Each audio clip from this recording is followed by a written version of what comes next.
Good morning class 4. This is our EVS lesson and we are doing the teeth and tongue. Chapter number 7. जहाँ हम क्या कब पढ़ चुके हैं, डेंटल फ्लोस तक पढ़ चुके हैं कि एक ऐसा धागा जिससे हम दांतों के बीच फंसा हुआ खाना निकालते हैं, है ना, पढ़ चुके हैं। इसके आगे पढ़ते हैं कि आज क्या है। डू यू नो, ये हमसे पूछ रहा है, आप जानते हो क्या ऐसा। When teeth grow crooked मतलब टेढ़े मेढ़े चले जाते हैं या फिर उनके बीच में स्पेसिंग बहुत ज़्यादा हो जाती है।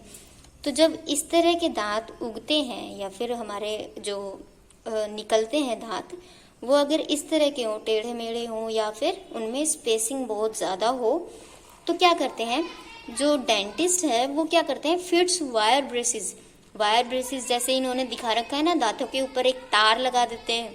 आपने भी देखा होगा बहुत सारे लोगों के वायर ब्रेसेस लगे होते हैं। वो किस लिए लगाता है, टू स्ट्रेटन मतलब सीधा करना। देम कौन, टीथ के लिए क्या यूज किया है, them. When teeth grow crooked, जब हमारे दांत टेढ़े मेढ़े पैदा होते हैं या फिर टेढ़े मेढ़े निकलते हैं, डेंटिस्ट क्या करता है, फिट्स वायर ब्रेसेस, जो वायर ब्रेसेस है यानी कि तार लगा देता है। किस लिए, ताकि उनको सीधा किया जा सके। किनको सीधा किया जा सके, दांतों को सीधा करने के लिए क्या यूज करते हैं, वायर ब्रेसेस। ठीक है, wire braces help the teeth to grow straight. अब वायर ब्रेसेस क्या करता है, दांतों को होल्ड कर लेता है, मतलब कि एक दूसरे के साथ बांध देता है, जिससे क्या होता है जब वो और ज्यादा बढ़ते हैं तो क्या होता है, वो स्ट्रेट हो जाते हैं, सीधे निकलने लग जाते हैं।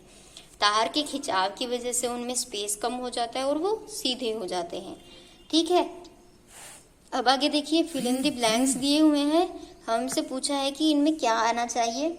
Dash are present on either side of incisors. हमने जब काइंड्स ऑफ टीथ किए थे, हमने 4 तरह के देखे थे, इंसीजर्स, कैनिन्स, प्रीमोलर एंड मोलर्स।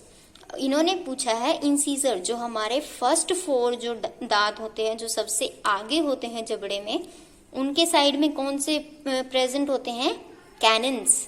कौन से दांत प्रेजेंट होते हैं, कैनिन्स। और ये कितने होते हैं, 2। इंसीजर्स कितने होते हैं, 4। आपको पता है ना कि इंसीजर्स 4 होते हैं और कैनिन्स 2 होते हैं। जो कैनिन्स होते हैं वो किसके साइड में होते हैं, इंसीजर्स के साइड में। ठीक है, सेकंड पूछा है, dash removes the food that can not be removed by brushing. जैसे कि यहाँ पे हमने कल ही पढ़ा था कि फ्लोसिंग जो है वो क्या करती है, खाने को निकाल देती है जो हम ब्रश से भी नहीं निकाल पाते। जैसे हमारे पास इन्होंने दिखाया हुआ है, एक छोटा सा धागा है जो पीस ऑफ स्ट्रिंग है, उससे क्या निकाल रहे हैं, दांतों के बीच फंसा हुआ खाना। ब्रशिंग से भी नहीं निकलता वो खाना, हम किससे निकालते हैं, फ्लोजिंग से। तो flossing removes the food that can not be removed by brushing, जो ब्रशिंग से नहीं निकल पाता। आज देखते हैं और आगे क्या है। आर टंग, हमने अब तक हमारे दांतों के बारे में पढ़ा है, टीथ के बारे में पढ़ा है। आज हम पढ़ेंगे हमारी टंग के बारे में। इन्होंने सबसे पहले हमसे एक क्वेश्चन किया है। क्वेश्चन क्या है, देखिए, can you differentiate between a glass of plain water, साफ पानी मतलब कि जिसमें कुछ भी ना मिला हो, and a glass of salt water. Salt मतलब ऐसा पानी जिसमें हमने क्या मिला दिया हो, नमक मिला दिया हो। उनमें क्या है कि आप डिफरेंशिएट कर सकते हो। हमसे पूछा है by just looking at them, सिर्फ देखकर, बाय स्मेलिंग देम, उनको स्मेल करके हम नहीं पता लगा सकते, क्योंकि वो दिखने में भी एक जैसे होते हैं और उनकी कोई स्मेल भी नहीं होती। ठीक है, you know that this is not possible, कि आप भी जानते हो सिर्फ देखकर या स्मेल करके आप इसको पता नहीं लगा सकते हो। The only way to tell them apart by testing the 2 solution, मतलब कि जब आप इनको टेस्ट कर लेते हो, सिर्फ टेस्ट के थ्रू ही आप बता सकते हो कि दोनों अलग अलग है, क्योंकि एक में सॉल्ट है और एक प्लेन वाटर है। The tongue is therefore an important sense organ for taste. जैसे कि इन्होंने पूछा था कि आप ऐसे ही देख के पता लगा सकते हो, हम नहीं लगा सकते, इसीलिए हमने क्या किया, उनको टेस्ट किया। फिर हमें पता चला एक थोड़ा सॉल्टी है और एक प्लेन वाटर है। The tongue is therefore an important sense organ for taste. इसीलिए क्या है, हमारी जो जीभ है वो क्या है, इम्पोर्टेंट सेंस ऑर्गन है। सेंस ऑर्गन मतलब हमारे देखना सुनना ये सब क्या है, हमारे सेंस ऑर्गन है। इसीलिए इसी तरह से हमारी टंग जो है, जीभ जो है, वो भी टेस्ट करने के लिए यानी कि चीज का स्वाद बताने के लिए इम्पोर्टेंट सेंस ऑर्गन है। ठीक है। You already know that the surface of tongue has many taste buds. Birds जो लाल लाल दाने होते हैं ना हमारी जीभ पर, वो क्या होते हैं, हमारे टेस्ट बर्ड्स होते हैं। वो क्या कह रहा है कि you already know that surface, surface जो उसकी ऊपर की सतह है ना हमारी जीभ पे ऊपर जो दिखाई देती है, उसमें मैनी टेस्ट बर्ड्स होते हैं, बहुत सारे टेस्ट बर्ड्स होते हैं। There are 4 kind of taste buds. अब इन्होंने बताया कि उन बहुत सारे टेस्ट बर्ड्स में से अगर उनको कैटेगरी में निकाला जाए तो 4 तरह की कैटेगरी बनती है।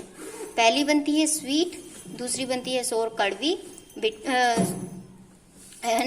Bitter and salty. तो इस तरह से हमारी 4 टेस्ट बर्ड्स बनती हैं। These helps us to taste the food. ये हमें टेस्ट, फूड को टेस्ट करने में हेल्प करती है। You already know how these taste buds work. मतलब हमें पता है कि ये कैसे वर्क करती हैं। हम जैसे ही खाना खाते हैं, ये सेंसरी जो हमारी टेस्ट बर्ड्स हैं, ये पता लगा लेती हैं कि ये स्वीट है, सॉल्टी है, सोर है, बिटर है, किस तरह का टेस्ट है। अब देखिए इन्होंने बोला try to hold your tongue, अपनी जीभ को पकड़िए, एंड स्पीक, और बोलिए। आप अपनी जीभ को पकड़कर बोलिए। You find it very difficult. आप इसको बहुत ही मुश्किल पाओगे क्योंकि जो टंग है वो हमें बोलने में भी हेल्प करती है, लेकिन अगर हम अपनी टंग को पकड़ लें तो हमसे ठीक से बोला नहीं जाता। Stand in front of a mirror and speak. अब एक काम कीजिए, आप एक फ्रंट जो हमारा शीशा है, मिरर है, उसके सामने खड़े होकर बोलने की कोशिश कीजिए। इस टाइम आपको क्या करना है कि आपको जीभ को पकड़ना नहीं है। You can see your tongue role when you speak. अब आप देखोगे कि जो आपकी टंग है यानी जीभ है वो क्या करती है, जब आप बोलते हो कुछ लेटर्स पे वो रोल कर जाती है। बोलते वक्त वो रोल करती है या फिर मुड़ती है, कभी वो दांतों को टच करती है, कभी आपके ऊपर वाले जौ को यानी कि जबड़े को टच करती है। इस तरह से आपको पता चलेगा कि जीभ कई तरह से वर्क करती है।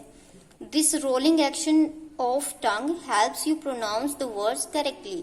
अब ये जो रोलिंग एक्शन है मतलब जीभ जो है वो बार बार मुड़ रही है या फिर किसी चीज को टच कर रही है आपके मुंह के अंदर, तो वो क्या कर रही है, helps you to pronounce. Pronounce मतलब वर्ड्स को बोलना, उनका प्रोनाउंसिएशन बताती है, प्रोनाउंसिएशन ऑफ वर्ड्स करेक्टली। अब वो जो रोलिंग एक्शन है वो क्या करता है, वर्ड्स को प्रोनाउंस करने में हेल्प करता है। The tongue therefore plays an important part in speaking. इसीलिए जो हमारी जीभ है वो हमें टेस्ट तो बताती ही है, साथ ही साथ क्या करती है, plays an important part in speaking, बोलने में भी हमारी हेल्प करती है। आई होप आपको समझ आ गया होगा। इसके आगे हम फिर नेक्स्ट लेक्चर में करेंगे। Okay, thank you class.